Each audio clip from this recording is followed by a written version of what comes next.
চলো আজকে আমার হেয়ার কালার আমি কিভাবে করি প্লাস কি প্রোডাক্ট ব্যবহার করি সেগুলো তোমাদের সাথে শেয়ার করি। আসসালামু আলাইকুম সবাইকে, welcome back to Shahana Shimul vlogs. কেমন আছো সবাই?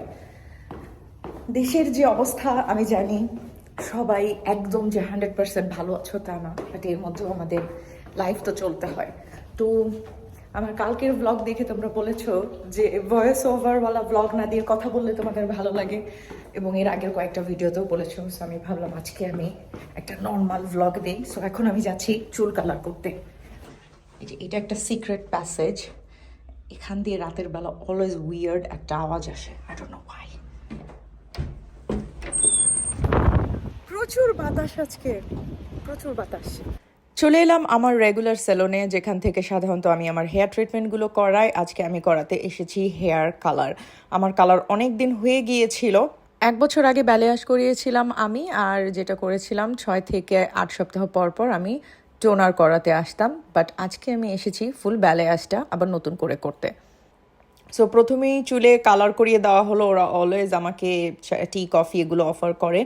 সো কালার করার পরে এই যে কি বলে হিটের নিচে বসিয়ে দেয়।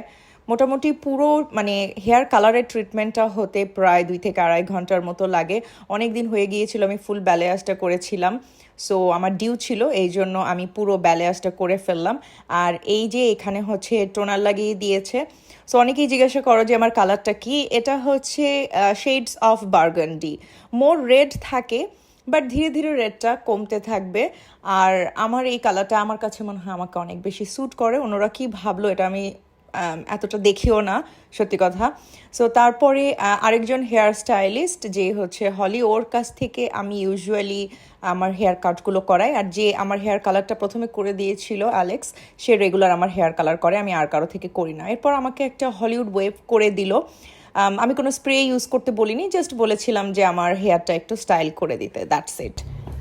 চুল কালার করে ফেললাম, চুল কাটও করে ফেললাম। একটু শর্ট লাগছে কারণ ওয়েভি করা, মানে একটু বেশ নাইস করে একটা হলিউড ওয়েভ করে দাও, এই জন্য একটু শর্ট লাগছে, বাট এটা নেমে যাবে। গত 1 মাসে আমি মানে আমি এত বাজেভাবে আমার চুলকে ট্রিট করেছি, you guys have no idea. আমি ইউজুয়ালি আমার চুলের অনেক যত্ন নেই, ছোট হোক বড় হোক, আমার চুল অলওয়েজ সুন্দর থাকে, সত্যি কথা যেটা, এটা সবাই বলে। বাট গত 1 মাসে আমার চুল দেখে মনে হচ্ছিল যে আমি মানে রাস্তায় থাকি এমন লাগছিল। এটা হচ্ছে আমার পরের দিনের হেয়ার। যেহেতু আমি কোনো স্প্রে ইউজ করতে দেইনি, এই জন্য আমার ওয়েভটা এত বেশি থাকেনি। চলো তোমাদের সাথে এখন শেয়ার করি যে আমি আমার হেয়ার কেয়ারের জন্য কি প্রোডাক্ট ব্যবহার করি। হেয়ার কালারের জন্য, হেয়ার ভালো রাখার জন্য, চুল পড়া কামার জন্য, সব কিছু তোমাদের সাথে চলো শেয়ার করি। আমি এখানে আমার মোস্ট ইউজ অ্যান্ড ফেভারিট প্রোডাক্টগুলো দেখাচ্ছি। একটা কথা মানে ডিসক্লেমার আমি আগে থেকেই দিয়ে নিতে চাই, এখানে প্রতিটি প্রোডাক্ট কিন্তু তোমাদের এভরি সিঙ্গেল ডে ব্যবহার করতে হবে এমন কিন্তু না, প্রত্যেকটা প্রোডাক্টই যে তোমাদের লাগবে এমনও না। এখানে অনেক প্রোডাক্ট আছে যেগুলো আমি নিজের টাকায় কিনেছি, কিছু প্রোডাক্ট আছে যেগুলো আমি গিফট হিসেবে পেয়েছি, পিআর পেয়েছি। সো সব মিলিয়ে আমি যেই ধরনের প্রোডাক্টগুলো যখনই ব্যবহার করে আমার ভালো লেগেছে সেগুলোই আমি আমার কালেকশানে রেখে দিয়েছি অ্যান্ড রেগুলার ইউজ করি। এখানে যে সবগুলো প্রোডাক্ট অনলি কালার ট্রিটেড হেয়ারের জন্য আছে তা না, ক্যারাটিন ট্রিটমেন্ট যাদের করানো তারাও ইউজ করতে পারবে, নর্মাল হেয়ারেও অনেক কিছু ইউজ করতে পারবে। তাহলে চলো আমি শুরু করি। প্রথমেই যেটা দেখাবো সেটা হচ্ছে ওলাপ্লেক্সের নাম্বার 6 বন্ড স্মুদেনিং সেরাম বা ক্রিম। এটা এত ভালো, এটা কালার হেয়ারের জন্য বেস্ট। এটা যেটা করে, এটা তোমার কালারকে প্রোটেক্ট করার জন্য না, এটা হচ্ছে তোমার চুলটাকে সহজ ভাষায় যদি বলি স্মুথ রাখার জন্য, ঠিক আছে? কারণ কালার হেয়ার করলে চুল ফেটে যায়, চুল অনেক ড্রাই হয়ে যায়। এটা হচ্ছে বেস্ট। জাস্ট 1 পাম্প নিবে, যখন টাওয়াল ড্রাই হেয়ার থাকবে তখন জাস্ট অ্যাপ্লাই করে নিয়ে ব্লো ড্রাই করে নেবে। নেক্সট আমি যেটা দেখাচ্ছি সেটা হচ্ছে আমার একটা পছন্দের সেরাম লরিয়ালের।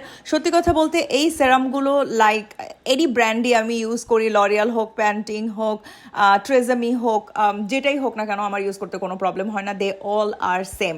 দেন আমার another favourite and I think আমার যতগুলো হেয়ার প্রোডাক্ট আছে তার মধ্যে থেকে সব থেকে এক্সপেন্সিভ, সেটা হচ্ছে ওলাপ্লেক্সের নাম্বার 7 বন্ডিং অয়েল। এটাও বেস্ট ফর তোমার কালার্ড হেয়ার, যে কোনো কালার হেয়ারের জন্য পারফেক্ট। জাস্ট 1 থেকে 2 ড্রপ লাগবে, তুমি এটা ভেজা চুলেও ইউজ করতে পারবে, শুকনা চুলেও ইউজ করতে পারবে, কোনো প্রবলেম হবে না। এবার হেয়ার অয়েলগুলো নিয়ে কথা বলি। হেয়ার অয়েল আমি যে এভরি সিঙ্গেল ডে ইউজ করি তাও না, উইকলি ইউজ করা হয়, বাট ডিপেন্ড করে আমার কখন কোনটা প্রয়োজন আছে। যেমন এখানে চলো তোমাদের দেখিয়ে দিই কী কী অয়েলগুলো আছে। এখানে আমার রিবানার কালেকশনগুলো আছে, রিবানার coconut oil, olive oil, almond oil, castor অয়েলও আছে, এখানে নেই। তারপরে আছে হচ্ছে দ্য অর্ডিনারির এই মাল্টিপেপটাইড অয়েল, এটা খুবই খুবই ভালো হেয়ার ফলের জন্য, বাট কাইন্ড অফ এক্সপেন্সিভ। দেন আমার খুবই পছন্দের, রিসেন্টলি আমি ইউজ করছি জোভিয়ালের হার্বাল অয়েল অ্যান্ড সিনি কেয়ারের পিওর জোজোবা অয়েল। এগুলো হচ্ছে আমার go to hair oil. Weekly একবার যখন যেটা প্রয়োজন হয় আমি ইউজ করি। চলো এবার চলে যাই শ্যাম্পু কন্ডিশনারে, যেটা নিয়ে অনেক অনেক প্রশ্ন পাই আমি। সো কোন ধরনের শ্যাম্পু অ্যান্ড কন্ডিশনার আমি ব্যবহার করি? ইউজুয়ালি যখন আমার চুল কালার করা ছিল না তখন আমি অলওয়েজ ব্যবহার করতাম হেড অ্যান্ড শোল্ডার। আমি ছোটোবেলা থেকে হেড অ্যান্ড শোল্ডার ব্যবহার করি, কারণ আমার আব্বুকে দেখতাম এটাই ব্যবহার করতে। হেড অ্যান্ড শোল্ডারের এনি শ্যাম্পু এনি কন্ডিশনার আমাকে স্যুট করে। সো আমার হেয়ার টাইপই এমন যেটা স্যুট করে, বাট কালার হেয়ারে কিন্তু এই ধরনের হেড অ্যান্ড শোল্ডার লাগানো যাবে না। হেড অ্যান্ড শোল্ডারের অবশ্য বিশেষ এক ধরনের শ্যাম্পু আছে যেটা কালার হেয়ারের জন্য ভালো, বাট এটা আমার কালেকশানে ছিল। এনিওয়ে চলো নেক্সট দেখাই। নেক্সট আমার যে ফেভারিট হেয়ার কালারের জন্য যে শ্যাম্পু কন্ডিশনার, সেটা হচ্ছে John Frieda vibrant shine colour shine shampoo and conditioner. তোমার চুলের কালার যেটাই হোক না কেন, যে কালারেরই হোক না কেন, তুমি এটা ব্যবহার করতে পারবে। হেয়ার কালারের জন্য এমন কন্ডিশনার ব্যবহার করবে বা এমন মাস্ক ব্যবহার করবে যেটা কিনা তোমাদের হেয়ারকে হাইড্রেশন দিবে, ঠিক আছে? কারণ হেয়ার কালারের সব থেকে যে বেশি প্রবলেমটা সেটা হচ্ছে ড্রাই হয়ে ফেটে যায় চুলের আগা। এটাও কালার হেয়ারে ব্যবহার করার জন্য জন ফ্রিডার ফ্রিজ ইজ, বাট এটা আমার পছন্দ কারণ হচ্ছে আমার প্রচুর বেবি হেয়ার, যেহেতু আমার ছোটো ছোটো চুল উঠতেই থাকে আর পড়তেই থাকে, মানে সাইমultaneously এগুলো ঘটতে থাকে, সেই জন্য বেবি হাউন আঙ্কেল বেবি হেয়ার বেশি হওয়াতে আমি এই ধরনের প্রোডাক্ট ব্যবহার করি। এরপর যেটা দেখাবো সেটা হচ্ছে John Frieda radiant red shampoo and conditioner. এইগুলো আমি এখন কারেন্টলি ইউজ করছি, আমার মোস্ট ফেভারিট, কারণ এটার মধ্যে অ্যাডিন রেড টোনার থাকে কিছুটা। আর এই একটা কারণে আমার মনে হয় যে আমার লাল রঙের চুল লম্বা সময় লাল থাকে।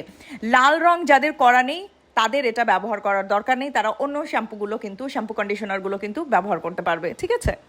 এবার যেটা দেখাবো সেটা হচ্ছে আমার কালেকশনের বেস্ট এবং মোস্ট এক্সপেন্সিভ রিপেয়ার কন্ডিশনার, যেটা হচ্ছে ওয়েলার। এটা আমার হেয়ার স্টাইলিস্ট যে ও আমাকে সাজেস্ট করেছে, এবং এটা কোনো ড্রাগ স্টোর মানে বুট সুপার ড্রাগ এসব জায়গায় পাওয়া যায় না, এগুলো সেলন থেকে কিনতে হয়, বা সেলনের প্রফেশনাল যে সবগুলো থাকে ইউজুয়ালি বিউটি থেরাপিস্টরা বা হেয়ার স্টাইলিস্ট মেকআপ আর্টিস্টরা যেখান থেকে কেনাকাটা করে ওখানে কিনতে পাওয়া যায়।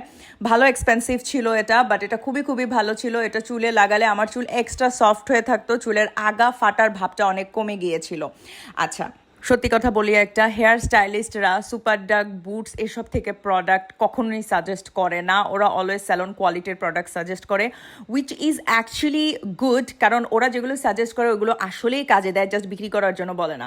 এনিওয়ে, যেহেতু আমার বেবি হেয়ার অনেক বেশি, এই জন্য চুল ড্রাই করার পরে বেবি হেয়ারগুলো লিটারেলি মানে দেখা যায় উড়ে উড়ে বেড়ায়, এই জন্য আমি তখন এই যে স্মুদেনিং ক্রিমটা অল্প একটুখানি নিয়ে আমার চুলে অ্যাপ্লাই করি, এতে চুল একদমই স্টিকি হয়ে যায় না। আমি হেয়ার স্প্রে একদমই পছন্দ করি না ব্যবহার করা, এই জন্য আমার বাসায় কোনো হেয়ার স্প্রে নাই। আছে, বাট আমি ইউজ করি না। এটা হচ্ছে ঝুটি করার পরে যখন আমার বেবি হেয়ারগুলো দেখা যায় তখন আমি গট টু বির এই কি বলে এটাকে, হেয়ার মাস্কারাটা ইউজ করি আমি। এটা পুরোই মাস্কারার মতো দেখতে এবং খুব সুন্দরভাবে বেবি হেয়ারগুলো সুন্দরভাবে মাথার সাথে স্কাল্পের সাথে লেগে থাকে, মানে বোঝা যায় না এতটা। বাই দ্য ওয়ে, যেটা বলছিলাম, গট টু বির যে স্প্রেটা ওটা কিন্তু বেস্ট স্প্রে। ইউজুয়ালি হেয়ার স্টাইলিস্টরা এটা খুব মানে পছন্দ করে, তারা জাস্ট বলে দিলাম, যেহেতু এই ভিডিওতে আমি কোনো স্প্রে দেখাচ্ছি না। যাদের চুল খুব সিল্কি হয়ে থাকে, স্ট্রেট হয়ে থাকে, কোনো ভলিউম নাই, তাদের জন্য এটা বেস্ট ফ্রেন্ড। এত ভালো ভলিউমিনাইজিং মুজ আমি জীবনে কখনো ইউজ করিনি। আমি আরও অনেকগুলো ব্র্যান্ড ট্রাই করেছি, ইদার স্টিকি হয়ে থাকে, শক্ত হয়ে থাকে, এটা একদমই কিছু হয় না, মনে হবে না তুমি হেয়ারে কিছু লাগিয়েছো। আর ভলিউম যা হবে, আমাকে বহু মানুষ কমপ্লিমেন্ট দিয়েছে অলওয়েজ আমার চুলে, যে আপনার চুলে অলওয়েজ কীভাবে ভলিউম থাকে, এভাবে ভলিউম থাকে। 4 থেকে 5 বছর ধরে আমি এই স্কাল্প সেরামটা ব্যবহার করছি আমার সোরাইসিসের জন্য। তোমরা রেগুলার যারা আমার ভিডিও দেখো তারা এইখানকার অনেক প্রোডাক্টগুলোই চিনতে পারবে, including this one. Excessive psoriasis যাদের আছে তাদের জন্য এটা বেস্ট। এটা সাধারণত শাওয়ারের আগে লাগাতে হয়, রেগুলার ইউজ করলে তোমার সোরাইসিস অনেকটাই কমে যাবে। সো এটাই ছিল আমার আজকের ব্লগ। কমেন্ট করে জানিও কেমন লাগলো, সাবস্ক্রাইব অ্যান্ড ফলো দিতে ভুলো না। ভালো থেকো সবাই, দেখা হবে নেক্সট ব্লগে। আল্লাহ হাফেজ।